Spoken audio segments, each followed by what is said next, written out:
Después del libro de Esdras.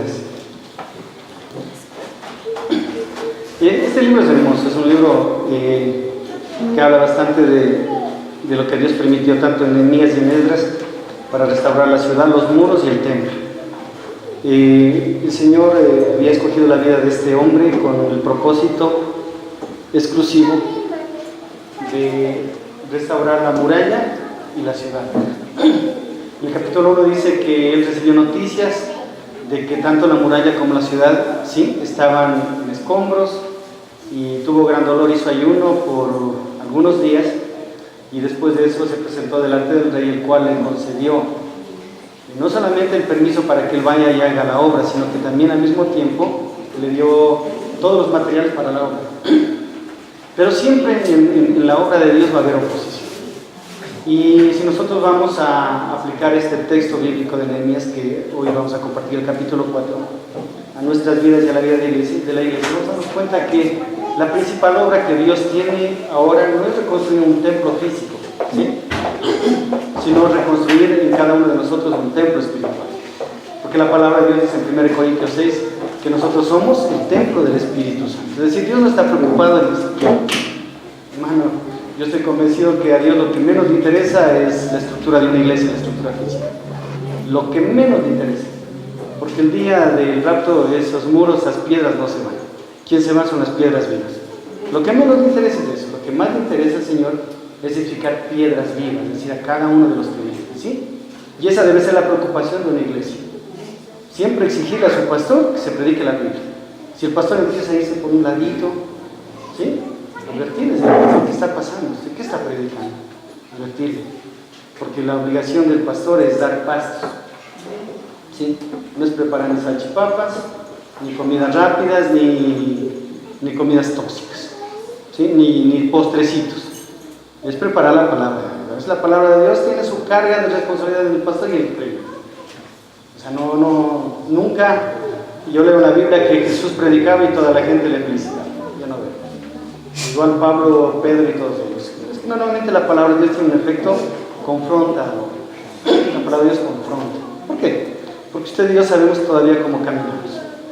No estamos andando tan bien como a Dios le agrada. Entonces, el Señor a través de la palabra quiere enderezar nuestros caminos, quiere enderezar nuestro camino. En el capítulo 4, en el versículo 1 dice: cuando oyó Sanballat que nosotros edificábamos el muro, se enojó y se enfureció en gran manera, hizo escarnio de los judíos y habló delante de sus hermanos y del ejército de Samaria y dijo: ¿qué hacen estos débiles judíos? ¿Se les permitirá volver a ofrecer sacrificios? Acabarán en un día restaurando los montes del polvo de la tierra que fueron quemados. Por eso que el título de esto es: ¿qué hacemos ante el desánimo? Como creyentes, ¿cómo debemos tomar el desánimo? El desánimo es algo propio de la vida del creyente.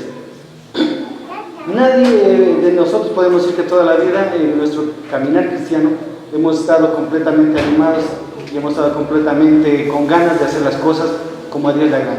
Todos, absolutamente todos hemos tenido desánimo. Y lo bueno de la palabra de Dios es que indica eso en la vida de muchos hombres.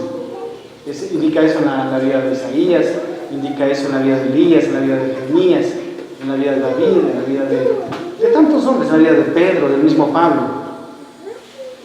haciéndonos ver que son seres humanos los cuales estuvieron sujetos también a pasiones como las nuestras, que estuvieron también sujetos a debilidades e incluso a fracasos como el suyo y el mío, pero que ahí había un Dios todopoderoso que siempre los sostuvo de su mano, los levantó cuando fue necesario y los animó cuando fue necesario.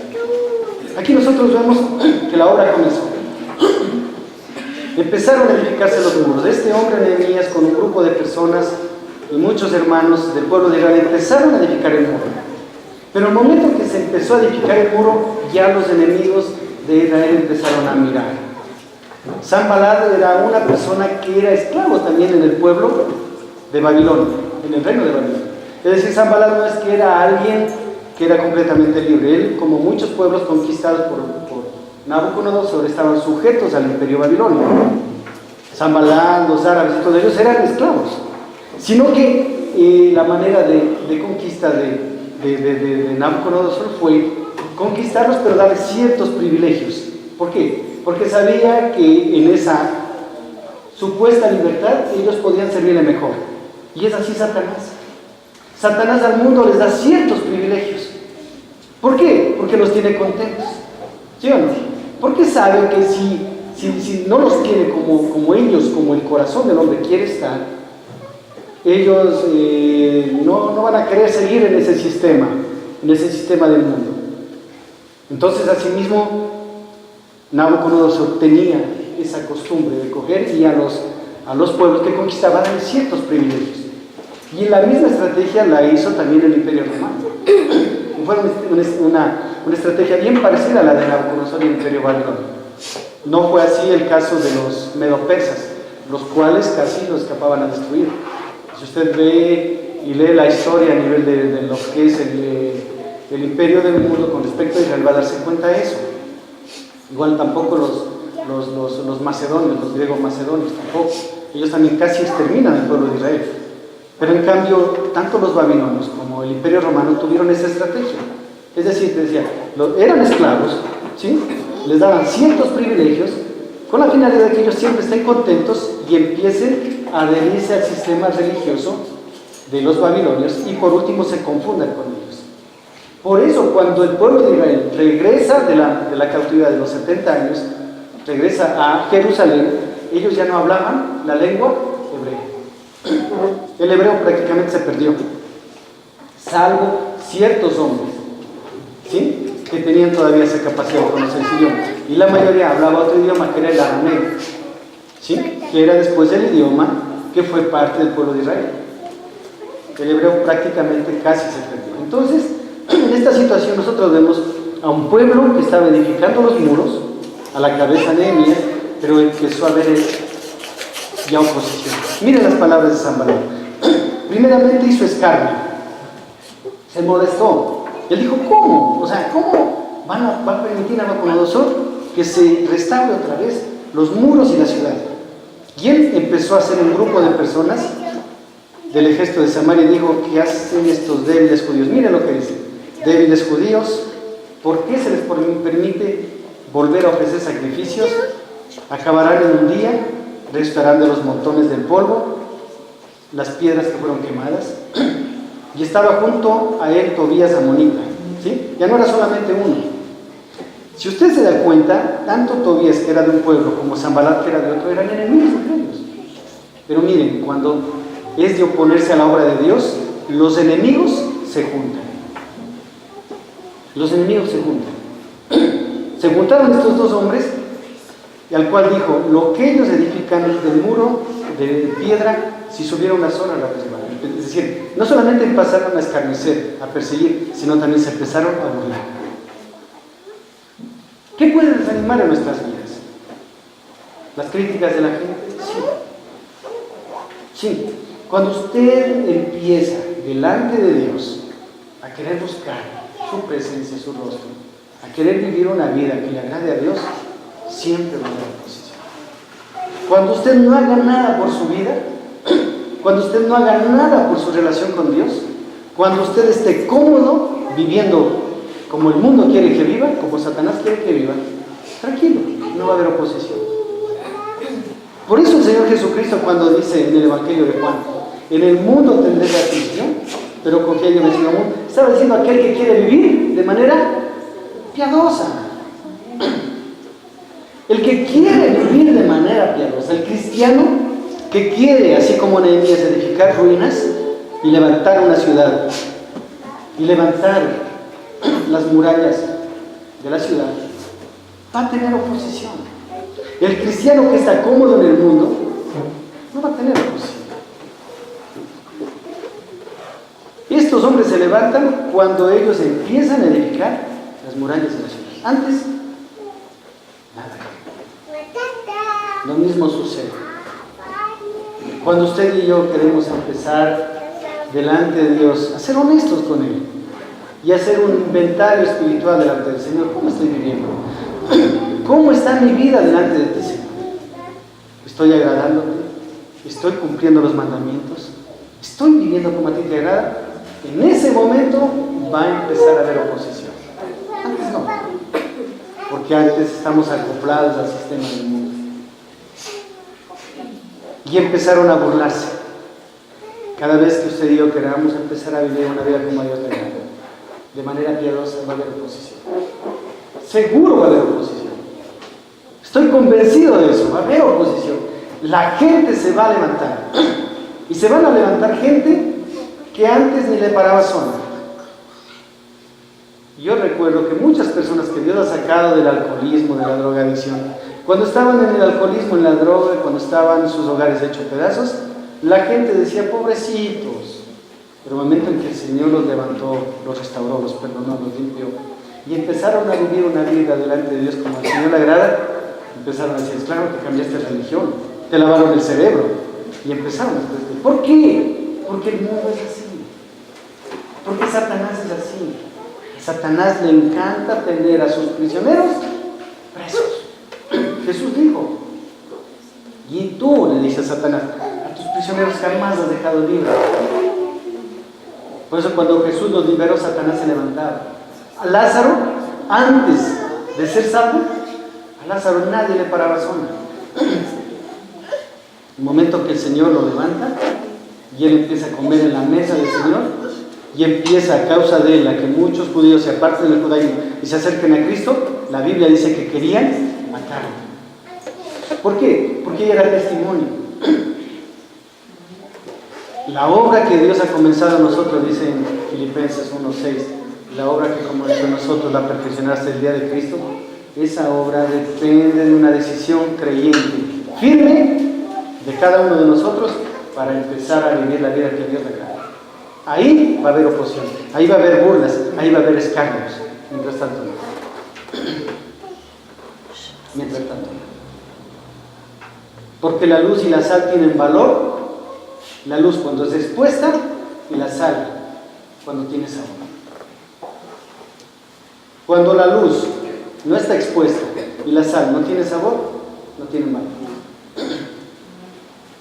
Y el cristiano, si no vive en la luz de Cristo y en el sabor de la sal del Evangelio, no tiene, ¿cómo se puede decir? No tiene poder para impactar. Y una iglesia tiene que tener poder para impactar. ¿Qué hizo escrito en Nehemías? El capítulo, el versículo 4 lo dice. Ante las persecuciones, ante las críticas, ante la burla, ¿él qué hace? ¿Por qué nos podemos desanimar? ¿Por la crítica? Claro. ¿Nos va a desanimar la crítica? Sí. ¿Desanima la crítica? Claro que desanima. Claro, pues. ¿O no? Desanima la crítica. Desanima los comentarios fuera de lugar. Claro que desanima. ¿Desanima las amenazas? Claro. Todo eso desanima. Pero ante eso, Nehemías, ¿qué hizo? Versículo 4.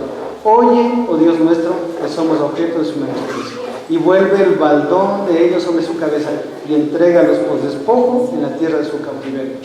Él dijo, Señor, ¿sabes qué? En tus manos. Señor, en tus manos. ¿Por qué? ¿Sabe por una razón? Nehemías sabía que la obra que él estaba edificando era de parte de quién. Punto. Punto 1 ante el desánimo. Oración y entendimiento. Cuando estemos desanimados tenemos que tener la capacidad de orar. Esa capacidad nunca se debe perder. Aunque no tenga ganas, hermano, cuando esté desanimado, ore. ¿Sí?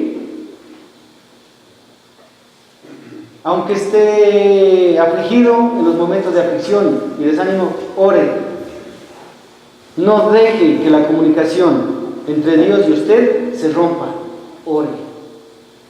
Clame a Dios. Suplique a Dios. Él oró y entregó a Dios los problemas. Él sabía que la obra era de Dios. Usted debe entender una cosa, principalmente su vida es una obra divina. ¿Sí? Punto. Él prometió terminar esa obra y lo va a hacer. No se desanime. Y cuando caiga en desánimo, no se queden en la sangre. Levántese. Levántese, no se quede en esa posición. El versículo 5 dice: no cubra su iniquidad ni su pecado sea borrado delante de ti, porque se airaron contra los que edificaron. Es la clave. Hermanos, si el edificio es de Dios, si la obra es de Dios, esa obra no cae. Esa obra no cae. Cada iglesia en Cristo, cada vida en Cristo, puede venir lo que venga. Y vendrá lo que tenga que venir, hermano. No va a caer. No va a caer. Porque Él prometió. Versículo 6 dice: enseguida hubo momentos de desánimo, de desesperación. Empezaron a ver a los enemigos alrededor de ellos que se juntaron para destruirlos. Empezaron a escuchar comentarios, burlas. ¿Qué hizo Nehemías después? Siguió edificando. Una vez que su desánimo sea por una situación de persecución, de comentarios que sea, y ponga en manos de Dios, hermano, sigue edificando. Sigue edificando su vida, sigue edificando la vida de sus hijos. No se desmaye, no se desanime, siga orando, siga clamando. Dios no es un Dios sordo. Es un Dios que escucha las oraciones de sus hijos, porque Él prometió eso. Versículo 6 dice: edificamos pues el muro, y toda la muralla fue terminada hasta la mitad de su altura, porque el pueblo tuvo ánimo para trabajar. La oración, entender que la obra de Dios y poner esas vidas en manos de Dios, dan fuerza para seguir. Dan fuerzas para seguir. Nehemías sabía que la obra era de Dios. Nehemías sabía que iban a haber obstáculos, pero Nehemías también confiaba en que el Dios que le dijo que edifique es el mismo Dios que lo iba a sostener en la edificación. Jesús prometió: siempre te sustentaré, siempre te sostendré. Y a mí me encanta ese versículo de Isaías 41 veces, porque dice: nunca te dejaré, siempre te sustentaré, siempre te sostendré con la diestra de Dios. Él prometió. Y Él es inmutable, Él no cambia. Eso es el Dios, Él no cambia, sus promesas son sí y amén en Jesucristo. No dependen de las circunstancias, no dependen de nuestro estado de ánimo, dependen del que prometió, depende del que tiene para hacer las cosas. Ellos cogieron ánimo para trabajar. El versículo 7 dice: pero aconteció que oyendo Sanballat y Tobías y los árabes, los amonitas, imagínense, antes era Tobías y Sanballat, ahora ya son los árabes, los amonitas y los de Asdod. Y entre ellos, si usted lee la historia, eran enemigos. Hermano, cuando usted esté queriendo progresar en el aspecto que sea, va a haber gente que se oponga. Vea, ¿sabía que hay gente que odia que a usted le vaya bien? Hay gente que odia que a usted le vaya bien. Hay gente que quisiera verle a usted mal para decirle pobrecito. ¿Sí? Hay gente que le incomoda que a usted le vaya bien. Le incomoda. Así literalmente le incomoda. Que si usted se compra algo o le está yendo bien en alguna cosa, hay gente que le incomoda que a usted le vaya bien, hermano. Usted dice: no, pastor, hasta en su familia, hermano. Hay gente que le incomoda. Y aquí se unieron 5 enemigos que eran entre ellos enemigos para perseguir para ellos un enemigo común, que era Israel. ¿Por qué? Porque Israel representa la obra de Dios. Hoy la iglesia es la obra de Dios. Y tiene enemigos, hermano. Por supuesto. Ahí está el enemigo principal, Satanás, su séquito de servidores y gente que le sirve a él. Ellos se unieron ya. Sanballat, Tobías, los árabes, los amonitas y los de Asdod. ¿Sabe de dónde vienen los amonitas? De una relación pecaminosa entre Lot y una de sus hijas. ¿Te acuerdas cuando estábamos estudiando de Lot y Abraham? Me decían ellos iban a ser dolor de cabeza para el pueblo de Israel por años y años y años, y siguen siendo.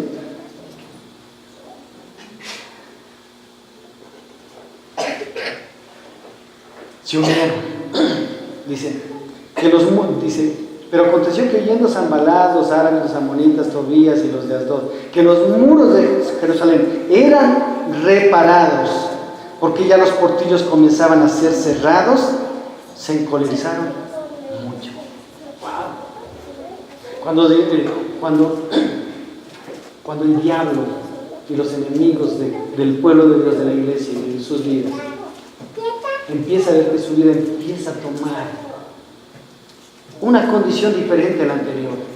El alcohólico ya no bebe, el drogadicto ya no se droga, ese matrimonio empieza a glorificar a Cristo, esos hijos empiezan a caminar conforme al plan de Dios, esos padres responden a las expectativas de Dios como esposos, como amantes de esposo de su esposa.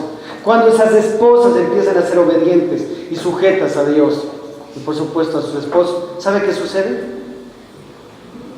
Eso al diablo no le gusta, porque el diablo vino para matar, hurtar y destruir. Claro, a partir de las falsas enseñanzas, por supuesto, pero es destructor, es el Abadón, es el Apoleón, es nefasto, destructor, es enemigo de Dios, es opositor a Dios y a las obras de Dios.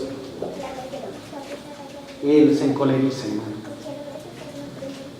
porque Él es diferente a Dios. Jesús vino a dar libertad. Él vino a sacar de la cárcel a los cautivos y darles libertad. Libertad del pecado, libertad de la destrucción de los matrimonios, libertad de la destrucción de las vidas. Él vino a dar libertad, eso al diablo no le gusta. El diablo lo que quiere es tenerlos presos a sus presos. Por eso les da lo que les da.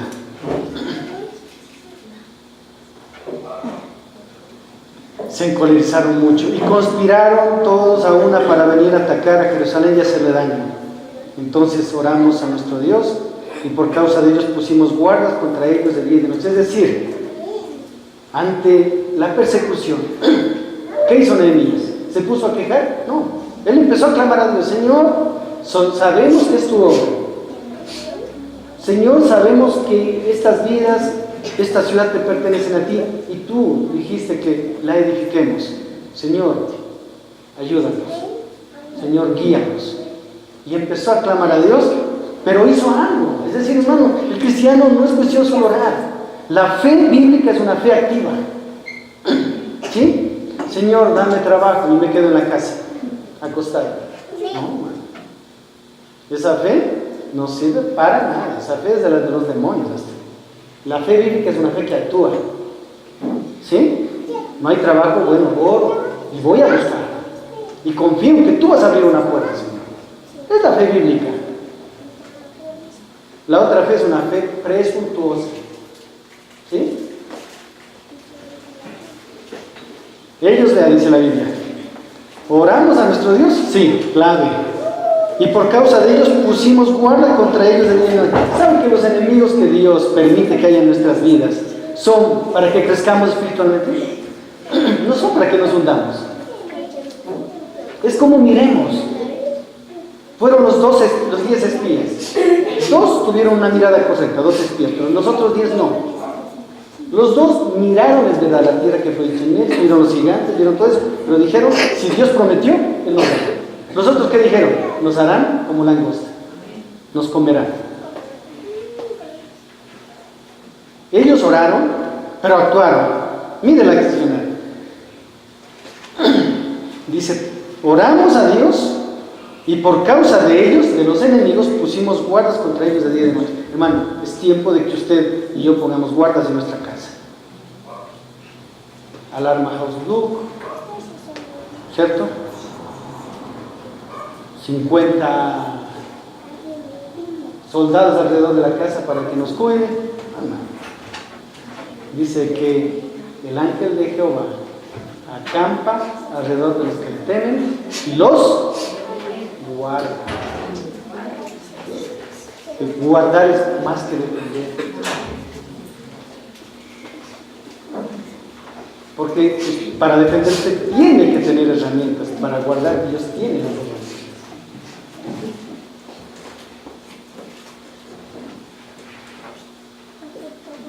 Ellos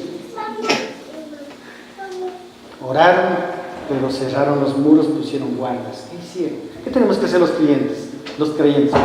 Hermano, tenemos que orar, pero también tenemos que cuidarnos. Hay áreas de nuestras vidas que son complicadas. Hay lugares donde usted y yo no debemos de estar, ¿cierto? Nosotros no ponemos guarda de nuestra vida. Pensamos que podemos estar en todo lugar. Pensamos que podemos hacer todo.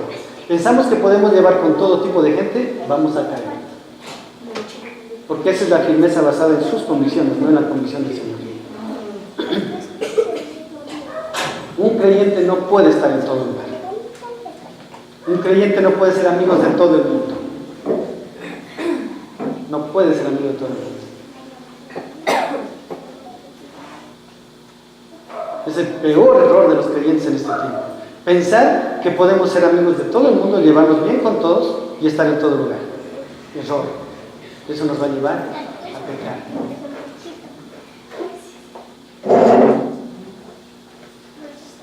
Eso es presunción espiritual. No. Yo si esté allá no voy a pecar. ¿Será? Ellos oraron, pero tomaron precauciones.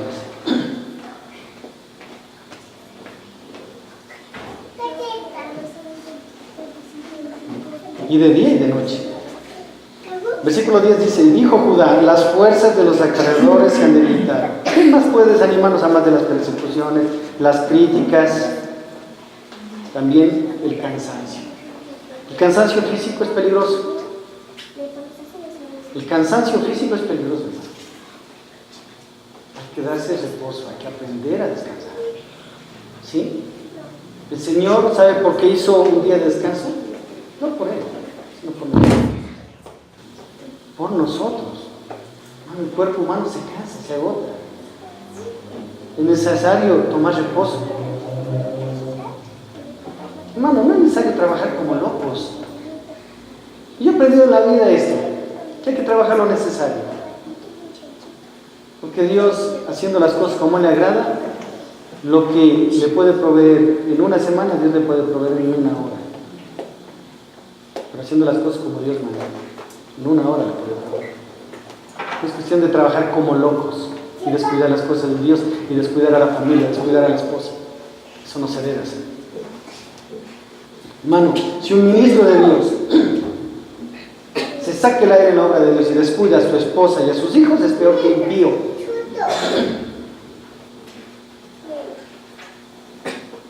¿Sí? Eso dice la Biblia, no lo digo yo.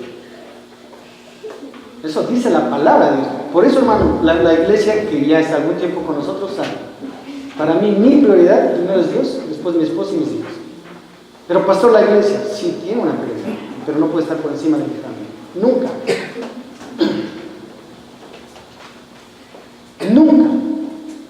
Jamás. Yo conozco hombres que se han divorciado por la iglesia. ¿Usted cree que está bien? Se han divorciado, hermano. Yo conozco.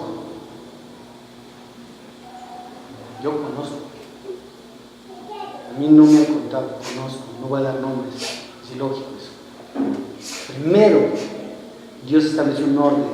Y en Timoteo está clarito. Que gobierne bien. ¿Sabe lo que le descalifica un pastor?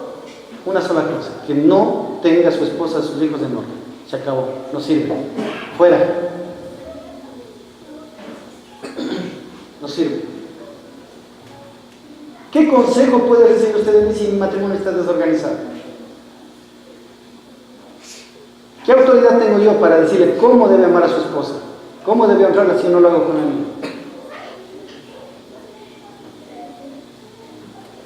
Ninguno. Prioridades, hermanos.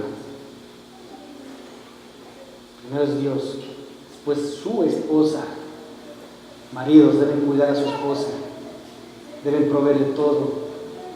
Ustedes no tienen que permitir que nadie de afuera les provea lo que usted debe proveerle, sea económicamente, sea emocionalmente, sea físicamente, en todo sentido. El hombre debe proveer a su esposa y tenerla feliz. ¿Sí?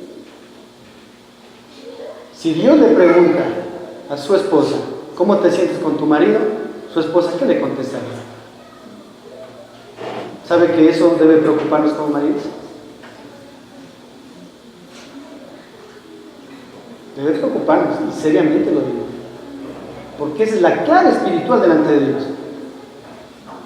No es que que las ovejitas yo le visito, es que las ovejitas están felices, que le digas, tu mujer y tus hijos, ¿cómo están? ¿Sí? Claro, eso la Biblia lo dice. Y a Timoteo, cuando era soltero, dijo, ¿gobierne bien su casa? Porque aquel que no gobierna bien su casa, dice, ¿cómo gobernará la iglesia de Dios? ¿Cómo? ¿Sí? Entonces, mires claro, el desánimo por el cansancio. Hermano, el activismo religioso es peligroso. ¿Sí? Por eso, hermano, cuando el pastor entiende a que fue llamado, hermano, no está poniéndose fundaciones, no está haciendo escuelas, no está haciendo esto, nada. Hay hermanos que dicen, pastor, ¿por qué no hace un campamento vacacional? Listo, hágase cargo. Se acabó las ganas del campamento vacacional. ¿Por qué Dios me llamó a dos cosas, hermano? A orar y pastorear. Y pastorear es la palabra de Dios, preparar la palabra. Eso me llamó Dios. A mí no me llamó a cuidar a nadie, hermano, en el sentido de ser el pastor de cabecera de alguien, no, hermano. Yo no soy pastor de cabecera de nadie. Dios me mandó a pastorear en mi iglesia y pastorear principalmente a mi esposa y a mis hijos. Entonces, hermano, ¿qué puede causar desánimo en su vida y en mi vida? El cansancio, ¿sí? El estar dedicado a muchas cosas. 7 de la mañana, 10 de la noche, todos los días, ni tiempo para la esposa, ni tiempo para los hijos. ¿Sí me van a entender? No, hermano, el cansancio puede agotar. Aquí nosotros vemos un ejemplo en la Biblia. Dice Judá, las fuerzas de los acarreadores se han debilitado y el escombro es mucho y no podemos dedicar el muro. Vean, hermano, dos cosas que tienen un sentido físico espiritual. Miren, primero, se cansaron y segundo, empezaron a mirar ¿qué? Dice antes que la muralla estaba media grande, pero ¿qué empezaron a ver? Los escombros. El cansancio puede llevarnos a mirar, en vez de la obra que está progresando en nuestras vidas, el escombro, el pasado. Y Satanás es especialista en recordarnos el pasado. ¿Sí o no? Ah, pero tú hiciste esto. ¿Te acuerdas que tú hiciste esto? Eso no es del Espíritu Santo, hermano. Porque el Espíritu Santo redarguye de pecados presentes. El Espíritu Santo no redarguye de pecados pasados, hermano. Porque los pecados pasados ya fueron perdonados. ¿Quién es especialista en recordar el pasado? ¿Sabe quién es? El diablo y los que se parecen al diablo. ¿Sí o no? Los instrumentos, güey. Pero vos eras así, pero vos eras así, pero vos eras así. La familia misma a veces nos recuerda, no, hermano, era así, ya no soy así. Ella me perdonó, punto. Se acabó el lío. El cansancio físico puede llevar a que en vez de ver la obra de Dios que está haciendo en nuestras vidas y en las demás, empezamos a ver solo el pasado. Escombros. ¿Qué escombros tenemos en nuestra vida de la cual tenemos que liberarnos de una vez por todas? ¿Qué fueron perdonados? Pues? En Hebreos 12, ¿qué dice? Que miremos hacia adelante, que ya no carguemos ni el pecado ni el peso que nos hace escombros, fracasos pasados, ¿sí? ¿Qué fracasamos, pues? A ver, ¿quién puede, recordando su pasado, quién puede cambiar? Alce la mano, para que me dé la receta, pues, porque también tengo un pasado horrible. ¿Quién me puede ayudar? ¿Alguien recordando su pasado lo va a cambiar? No, escombros. Ya pasó, pues.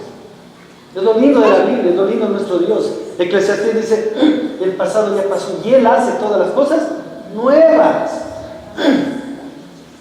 Ya mi pasado es mi pasado, ya. Los fracasos, las cosas horribles que hicimos, ya. Dios ya perdonó. Ya no se acuerde ni para bien ni para mal. Descanse en el Señor. ¿Acaso no Jesús es nuestro descanso?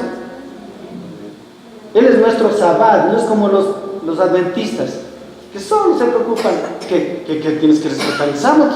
Hermano, eso no. Nuestro sabbat es Jesucristo. Y otros quieren convertir el sábado en el domingo. Igualito que los adventistas el domingo, que el domingo no puede ni salir de paseo. No, hermano, no es así. Mi descanso es Cristo, ¿entiende? Su descanso es Cristo. Viva esa libertad hermosa en Cristo. Libertad, no libertinaje, de hacer la voluntad de Dios. Olvídese del pasado.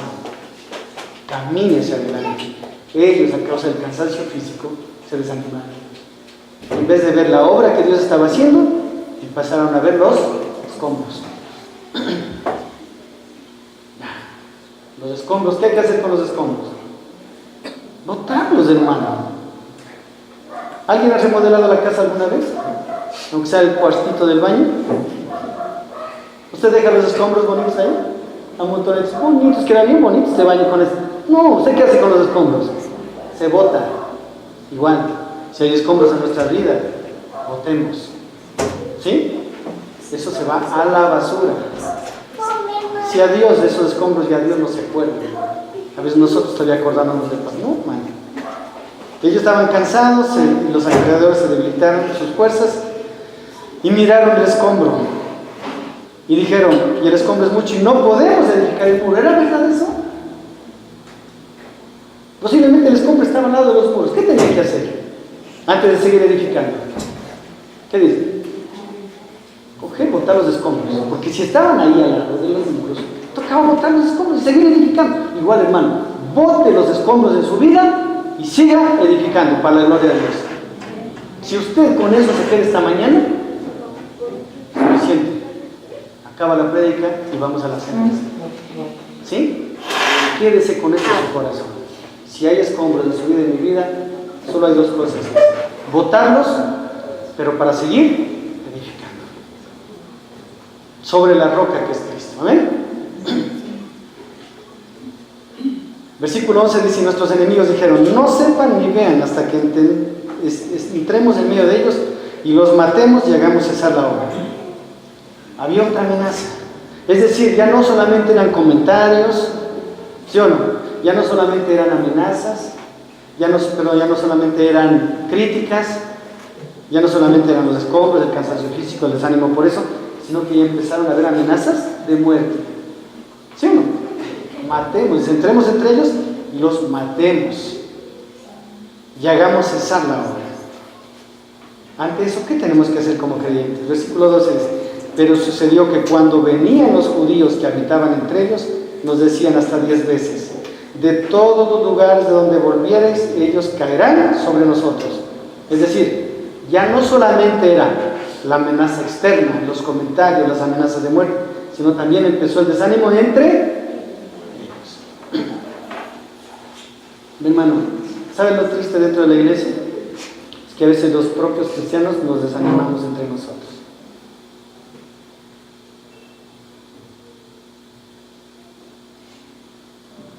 Es decir, el enemigo ya no era externo solamente, sino también era interno.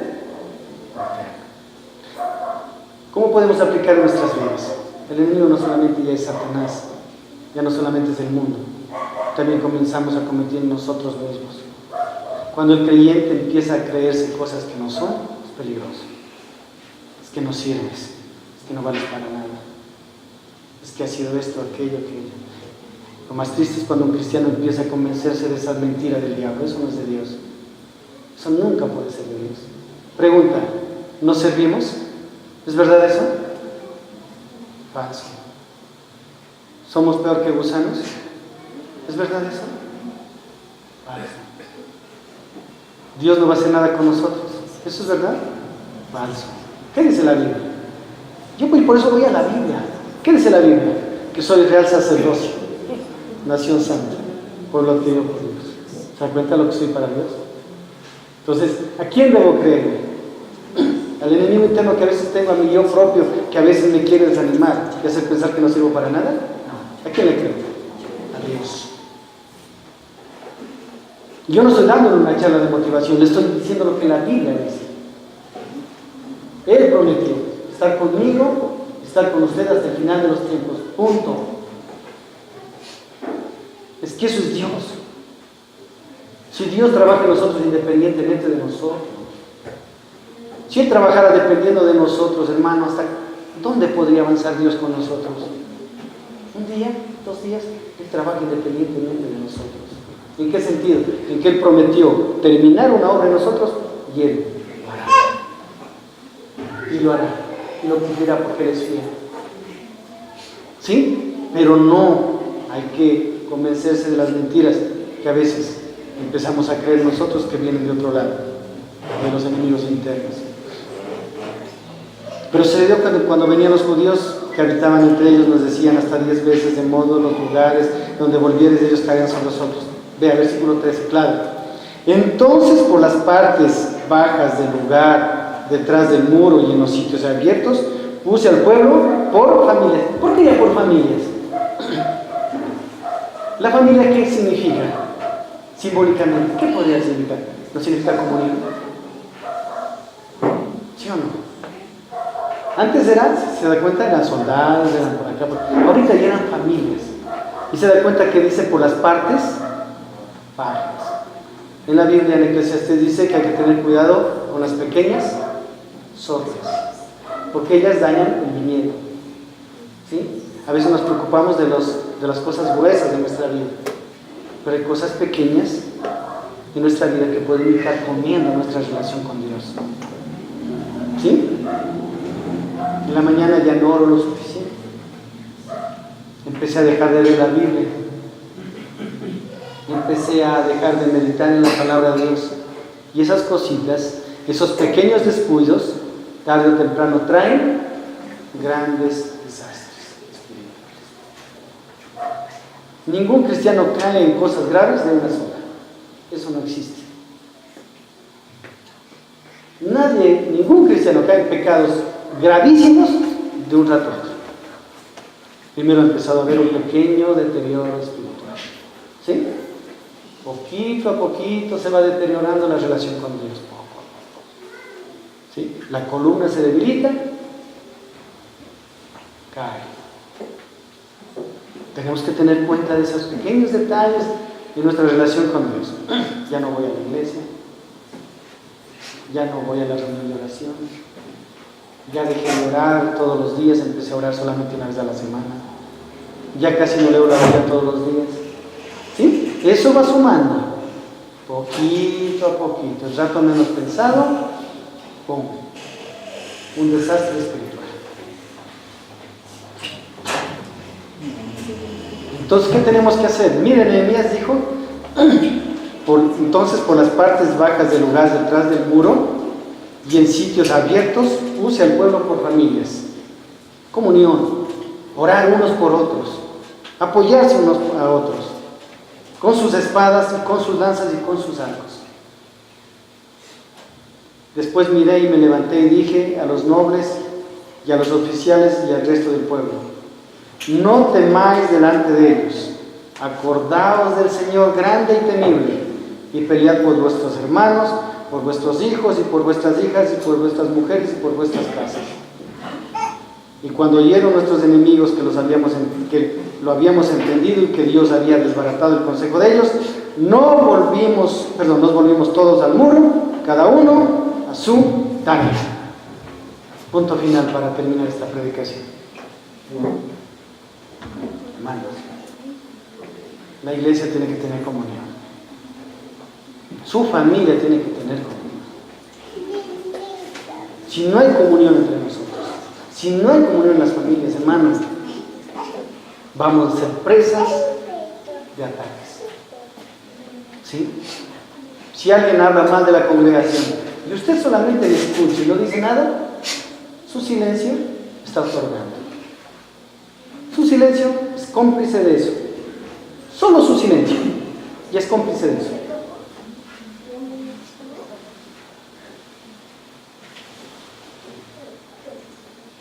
Yo, por ejemplo, hermano, yo no dejo hablar nada mal de gente de aquí, de mis hermanos. Por eso a mí nadie me lleva chisme, porque me conoce. Yo les paro el carro en seco, hermano. Así, en seco. ¿Sabe por qué? Porque yo les amo. A mí no me gusta que hablen mal de ustedes.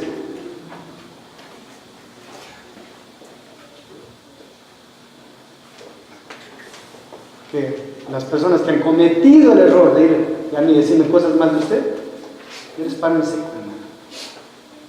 Las personas que me conocen años saben que yo soy frontal, soy así.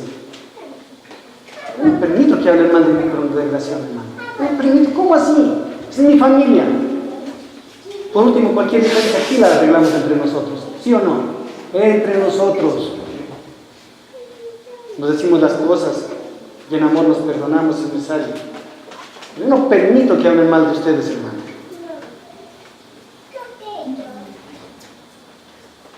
Debemos cuidarnos, somos una familia. Y usted a su familia debe cuidar, a su esposa, a sus hijos. Debe cuidarlos, deben orar juntos, deben pelear juntos la buena batalla de la fe. Una familia que ora unida, una familia que se mantiene unida, es una familia fuerte, hermano. Eso está diciéndonos Nehemías, eso está diciéndonos el Señor. Ya no era importante que uno esté por aquí y otro por allá. Era importante que estén juntos, que vean, que cada uno vea si hay errores en la familia y le ayuden a superar esos errores. Si yo veo que alguien está en pecado, decirle, hermano, mira, esto está mal, arrepiéntete. Delante de Dios no le agrada, cambia. ¿Sí o no? Eso dice la Biblia. Defendernos, hermano. Poner alrededor nuestro protecciones. Nuestra iglesia, pequeña, puede ser lo que sea, debe ser fuerte. No debemos permitir que nadie venga y diga cosas de la iglesia. Nadie que ni siquiera tiene autoridad, hermano. Usted tiene autoridad para comentar aquí en la iglesia. Usted tiene autoridad para llamarme a mí la atención. Tiene esa autoridad y hágalo. Úsela, esa autoridad. Pero nadie extraño en nuestra congregación tiene derecho a decir. ¿Sí? Cuide su congregación. Cuide su iglesia. Cuide su familia. Eso es lo que está diciendo Nehemías. Y es lo que nos está diciendo Dios en esta mañana a través de la palabra.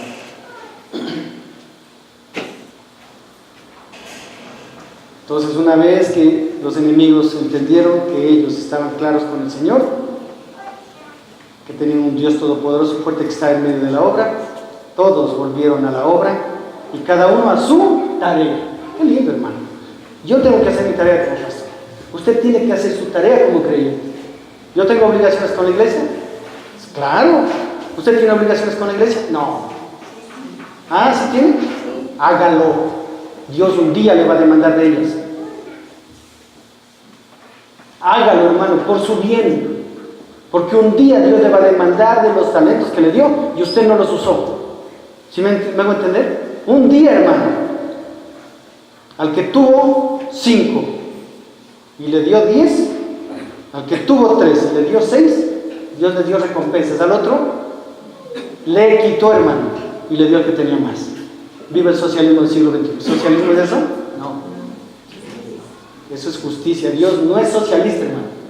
Basura eso que dicen. El primer comunista, el primer socialista fue Jesucristo. Mentira. Él dijo, el que no quiere trabajar, que no coma. ¿Dónde está el socialismo? ¿Dónde está el socialismo? Romanos 14, clarito dice. El vago que no quiere trabajar, no coma. Punto. ¿Y quién no puede comer? ¿Quién puede vivir sin comer? ¿Sí? Clarita la Biblia. Jesús, el primer comunista. Hermano, ni lee la Biblia y se atreven a decir barbaridades. No es ni capitalista ni comunista, porque Jesús es teocrático. Y la iglesia tiene un gobierno teocrático. ¿Sí? Aquí gobierna Cristo. Aquí el Señor es Jesucristo, su palabra. No es el pastor. No es el que el pastor se le ocurrió hacer. No, es Jesucristo. Es su palabra. Ella tiene autoridad. De cómo se manejan las cosas aquí. De cómo un hogar se debe llevar. De cómo se debe manejar esta congregación. De cómo se deben manejar sus finanzas. Es Él, no nosotros. Él es, y la gloria de Él tiene que manifestarse en cada uno de nosotros.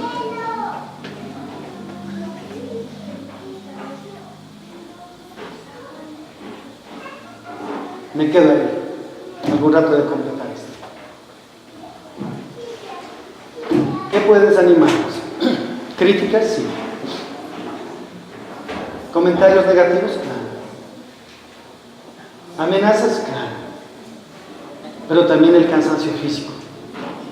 Y el cansancio físico, si bien no es espiritual, puede a la larga traer consecuencias espirituales. ¿Qué quiere Dios en medio del desánimo? ¿Se acuerdan la vida de Pedro? ¿Se acuerdan la vida de Elías? Elías se fue y se escondió en una cueva. reclamó? Le mandó un cuervo para que le alimente 3 veces. Pues dijo Elías, levántate. ¿Sí o no? ¿Qué dice el Señor en Romanos? A los que a veces tenemos las rodillas paralizadas. ¿Qué dice? Levántate. Cuando Pedro lanzó las redes al mar todita la noche y no pescó nada, y Jesús le dice, préstame tu barca, se puso a predicar desde la barca. Después le dijo, Pedro, vamos, navega a la... Señor, hemos navegado, navega y echa la red. Estoy cansado, Señor, de verdad. Pero en tu palabra echaré la red. La cura para el desánimo, oración y Biblia, hermano. En la oración encontramos el refugio para el pecador como usted y como yo. Y en la palabra de Dios encontramos el ánimo para continuar y caminar adelante. Los cristianos fuimos creados para depender de Dios y su palabra. Los cristianos no fuimos creados para depender de nuestras fuerzas. Clarito, el mismo Nehemías en el capítulo 10 dice, porque en el gozo del Señor está mi fortaleza. En el gozo, hermano, gózate en el Señor. ¿Estás en problemas? Gózate en el Señor. No está diciendo que te rías de tus problemas, está diciendo que entiendas que el Señor, tu Dios, está contigo, mi hermano. Está contigo, mi hermano. Y que en Él tienes fortaleza. Punto. No necesitas pastores. No estás súper ungidos. No necesitan esos encopetados que andan y solamente andan en vuelos 5 estrellas. Entonces, no, necesitas a Cristo. Hermano, necesitas a Cristo. Solo en Él tienes fortaleza y fuerzas para seguir adelante. Sin Él no hay nada. En medio del desánimo, el Señor prometió en Isaías 41:10: no temas ni desmayes, porque yo soy el Señor Dios que te esfuerzo. Yo te sostendré, yo te sustentaré con la diestra de mi justicia. Es la palabra de Jehová para su vida en este día. Isaías 41:10. Pobre pecador, aquel que piense que él puede hacer por el resto lo que ni siquiera puede hacer por él mismo. Sería yo el más miserable de todos, hermano. Pensar que yo puedo sostener su vida.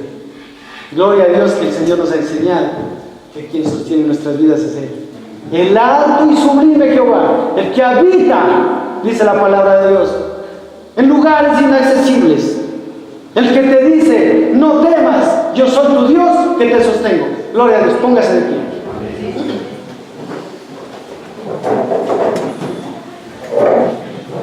Amado Señor, queremos en esta mañana, mi hermano Henry, mi hermano Jackson, mi hermano Henry, la vez a las manos, mi hermano Jackson, venga, va a levantar la copa. Mi Dios, delante de ti, agradecidos por tu palabra, porque sabemos que ella es viva y eficaz. Es más cortante que espada de 2 filos, que rompe las coyunturas, los tuétanos, que penetra hasta las profundidades del alma y del espíritu. Quien discierne las intenciones del pensamiento y del corazón. En esta mañana nos acercamos a ti con esta copa de vino, con este pan. Amado Dios, sabemos que tú eres fiel. Como dice tu palabra, que celebramos la cena del Señor, basado en tu muerte, basado en tu resurrección, basado en tu promesa que vendrás a llevarnos a tu iglesia, a tu amada, a tu novia, aquella que rescataste con tu preciosa sangre.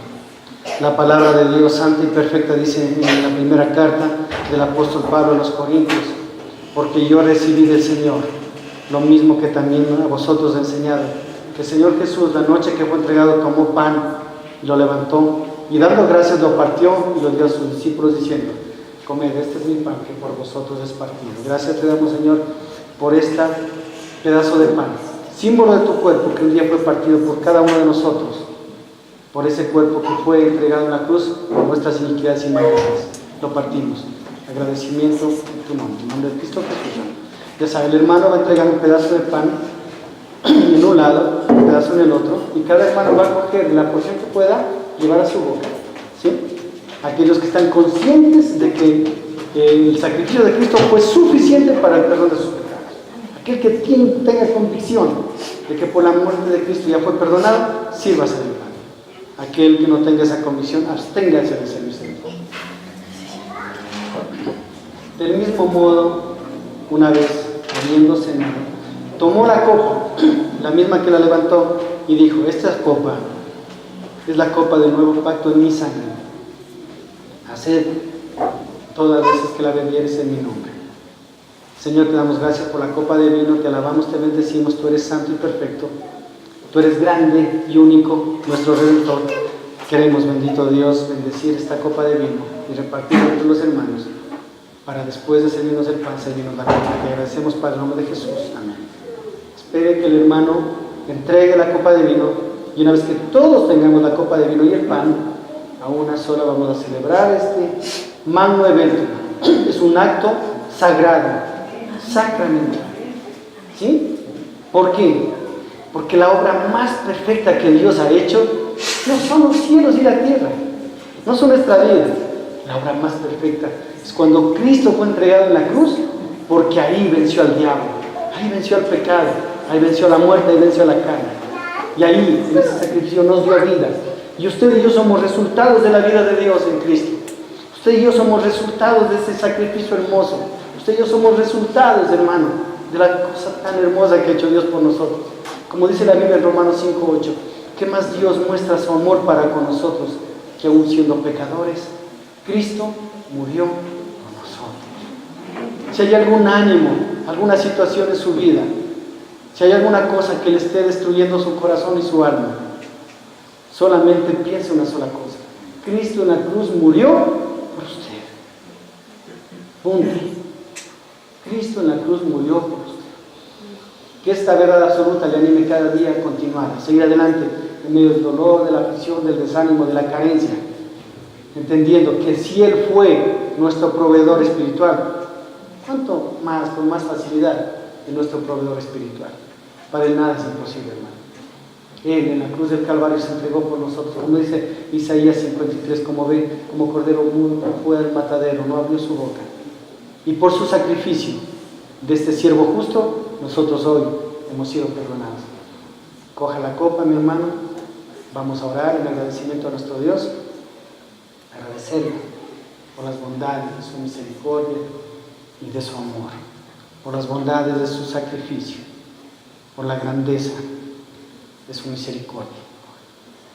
Amado Dios, levantamos el pan como símbolo de tu cuerpo, Señor, de aquel cuerpo que fue partido en la cruz del Calvario, Señor, declarando ante los principados y potestades que este simbolismo, este pedazo de pan que nos servimos, simboliza lo que tú hiciste en la cruz por nosotros. Te damos gracias, Padre, en el nombre de Jesús. Amén. Amén. Sirvamos del pan, hermano.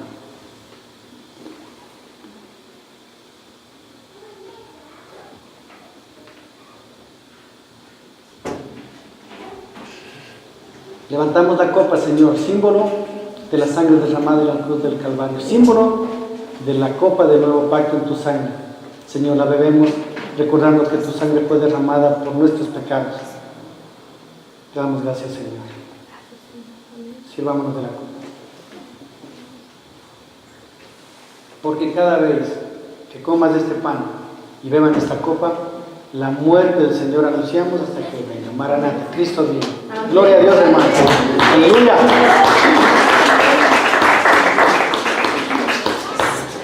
Mis hermanos, con ese mismo gusto vamos a ofrendar, ¿no es cierto? ¿Sí?